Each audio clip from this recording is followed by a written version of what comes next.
Merci de nous rejoindre pour cette première partie du 19-20. L'actualité à Paris, en Ile-de-France, pour cette journée de samedi. C'est tout d'abord la mobilisation des familles des victimes de la route. Elles se sentent toujours abandonnées par les pouvoirs publics au moment où les chiffres des accidents sont en baisse. Elles se sont rassemblées cet après-midi à Paris.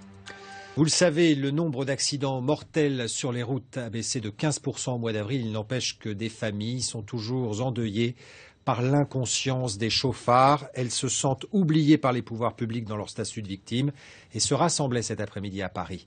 Reportage de Virginie de la Haute-Maison avec Philippe Jarry. David, 26 ans, Owen, 14 ans, Christophe, 20 ans, ou encore Valéria, à l'aube de ses 17 ans. Des vies fauchées brutalement et des familles qui se retrouvent totalement désemparées, en deuil, mais aussi en révolte face à l'impunité dont bénéficient souvent les chauffards. Une minute de silence à la mémoire de nos proches.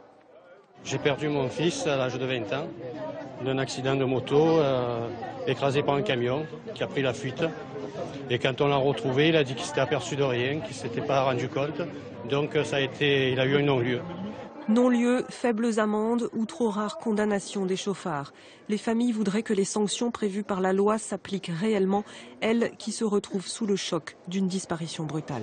Nous voulons des cellules psychologiques qui soient mises en place du moment où nous l'annoncons, autant psychologiques et administratives pour nous aider dans les démarches, parce que les familles, on est toutes seules.